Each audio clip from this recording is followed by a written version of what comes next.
சென்னையில் இருக்கிற top 5 vegetarian buffet restaurants என்னென்ன அப்படின்றத வந்து இந்த வீடியோவில் பார்க்க போகிறோம். முதலாவது இடத்துல இருக்கிறது வந்து ராயல் இந்தியானா.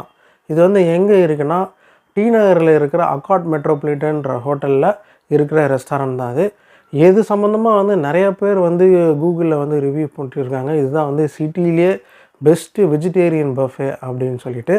அடுத்ததாக 2வது இடத்துல இருக்கிறது வந்து மத்ஸ்யா ரெஸ்டாரண்ட். இது வந்து ரொம்ப காலமாகவே வந்து சென்னையில் இருக்குது. அவங்க வந்து அடையாரில் ஒரு பிரான்ச் வச்சுருக்காங்க, டி நகரில் ஒரு பிரான்ச் வச்சுருக்காங்க, இன்னொரு இடத்துல கூட இருக்குது. அதை நான் வந்து டிஸ்கிரிப்ஷனில் ஷேர் பண்ணுறேன். இது வந்து பார்த்திங்கன்னா ஒரு மீடியமான ஒரு பட்ஜெட் ரேஞ்சில் ஒரு பக்காவான ஒரு வெஜிடேரியன் பஃபே சாப்பிட்ணுன்னு நினச்சிங்கன்னா இவங்கள்ட்ட போய் சாப்பிட்லாம். இவங்கள்ட்ட வந்து மார்னிங் பிரேக்ஃபாஸ்ட் பஃபே இருக்குது, லஞ்சுக்கும் பஃபே இருக்குது, டின்னருக்கும் இருக்குது. ஸோ சிட்டியிலே கண்டிப்பாக ஒரு வர்த்தான ஒரு பஃபே சாப்பிட வேண்டிய ஒரு ஸ்பாட்னால் இது வந்து கண்டிப்பாக சொல்லலாம். 3வதாக நான் சஜஸ்ட் பண்ணக்கூடிய ரெஸ்டாரண்ட் வந்து என்னென்னு சொல்லிட்டு பார்த்தீங்கன்னா, டி நகரில் இருக்கிற பக்வான், PAKWAN அப்படின்ற தான் ஸ்பெல்லிங்கு. அங்கே வந்து பார்த்திங்கன்னா அங்கேயும் வந்து வெஜிடேரியன் பஃபே நிறையா அந்த Rajasthani Gujarati style of dishes வந்து நிறையா அவங்க மெனுவில் இருக்கும். நிறையா நார்த் இந்தியன்ஸ் அங்கே போய் சாப்பிடுவாங்க போல். இவங்கக்கிட்ட வந்து மெனு வந்து ரொம்பவே சூப்பராக இருக்கும். நிறைய டெசர்ட்டில் வந்து நார்த் இந்தியன் ஸ்வீட்ஸ் வச்சுருப்பாங்க. அதெல்லாம் வந்து வேறு லெவலாக இருக்கும். ஸோ அங்கே போனீங்கன்னா கண்டிப்பாக ட்ரை பண்ணி பாருங்கள். 4வதாக நம்ம சஜஸ்ட் பண்ணக்கூடிய ரெஸ்டாரண்ட் வந்து என்னன்னு சொல்லிட்டு பார்த்தீங்கன்னா, க்ரீன் ஹவுஸ் பார்பிக்யூ அப்படின்னு சொல்லிட்டு புரசைவாக்கத்தில் இருக்கிற ஒரு ரெஸ்டாரண்ட்டு. பொதுவாக வந்து இந்த பார்பிக்யூ நேஷன், அப்சல்யூட் பார்பிக்யூ இது மாதிரியான பார்பிக்யூ ரெஸ்டாரண்ட்ஸில் வந்து வெஜ் அண்ட் நான்வெஜ் தான் வந்து எல்லா இடத்துலையும் இருக்கும். நீங்கள் வந்து அது மாதிரி ஒரு பார்பிக்யூ சாப்பிட்ணும், ஆனால் அது வந்து வெஜிடேரியன் ஒன்லியாக இருக்கணும், அங்கே வந்து வேறு எந்த ஒரு நான்வெஜ் ஐட்டமும் இருக்கக்கூடாது அப்படின்னு ரொம்ப ஸ்ட்ரிக்டான வெஜிடேரியன்ஸாக இருப்பாங்க இல்லையா, அவங்களுக்கு இது ஒரு பக்காவான ரெஸ்டாரண்ட். ஏன்னா அதே மாதிரி க்ரில் ஐட்டம்ஸு அந்த க்ரில் பாக்ஸில் வச்சு பார்பிக்யூ பண்ணி நம்ம பிளேட்டில் கொடுப்பாங்க. ஆனால் இங்கே வந்து ஒன்லி வெஜிடேரியன் தான், நான் வெஜிடேரியனே கிடையாது. ஸோ அந்த வகையில் இது பார்த்திங்கன்னா இது ஒரு பக்காவான சாய்ஸ்.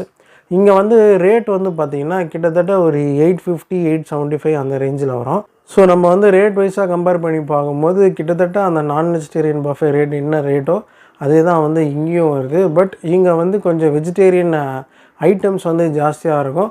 அதே சமயம் டெசர்ட் இல்லாமல் வந்து ரொம்பவே டேஸ்ட்ஃபுல்லாக இருக்கும். நீங்கள் வந்து லைக் வேறு எந்த ஒரு நான் வெஜிடேரியன் அந்த ஸ்மெல்லு அதெல்லாம் எதுவுமே வராமல் நீங்கள் பாட்டு பக்காவாக வெஜிடேரியன் சாப்பிட்டு வரலாம். 5வதாக நம்ம சஜஸ்ட் பண்ணக்கூடிய ரெஸ்டாரண்ட் என்னன்னு சொல்லிட்டு பார்த்தீங்கன்னா, டெல்லி ஹைவே அப்படின்ற ஒரு ரெஸ்டாரண்ட்டு.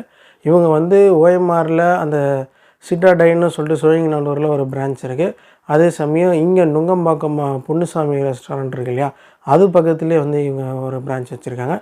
இன்னும் சில இடங்கள்லையும் வந்து வச்சுருக்காங்க. அதெல்லாம் வந்து நான் டிஸ்கிரிப்ஷனில் போடுறேன். இவங்கக்கிட்ட வந்து என்ன ஸ்பெஷாலிட்டினா, இது வந்து ஒரு நார்த் இந்தியன் தாலி வந்து வைப்பாங்க. அதில் வந்து எல்லாமே அன்லிமிட்டெடு. நம்ம வந்து என்னென்ன டிஷ்ஷு வேணுமோ அதை வந்து அவங்க பாட்டு வச்சுட்டே இருப்பாங்க. இங்கே வந்து பார்த்திங்கன்னா கொடுக்குற அந்த மெனுவிலே வந்து ரொம்ப வித்தியாசமான கெபாப்ஸ்லாம் இருக்கும். கெபாப்ஸே வந்து 3 வகையாக வைப்பாங்க. அதில் ஒன்று ஆப்கான் கெபாப்னு சொல்லிட்டு வச்சாங்க. அது வந்து வெஜிடேரியன் தான், ஆனால் அவ்வளோ டேஸ்ட்டாக இருந்துச்சு. நீங்கள் அங்கே போனீங்கன்னா கண்டிப்பாக சாப்பிட்டு பாருங்கள். இது சம்மந்தமான வீடியோஸும் நான் சொன்ன மற்ற ரெஸ்டாரண்ட்ஸோடைய வீடியோவும் வந்து என்னுடைய டிஸ்கிரிப்ஷனில் நான் வந்து கொடுத்துருக்கேன். ஸோ அதெல்லாமல் வந்து செக் அவுட் பண்ணி பாருங்கள். அதில் உங்களுக்கு எந்த ரெஸ்டாரண்ட் பிடிச்சிருக்கோ நீங்கள் போய் பாருங்கள். ஸோ இதுதான் இந்த வீடியோவில் சொல்ல நினச்சது. மீண்டும் ஒரு நல்ல வீடியோட உங்களை சந்திக்கிறேன். Until then, it's bye from Murugan. So go do subscribe to the channel, guys. Bye.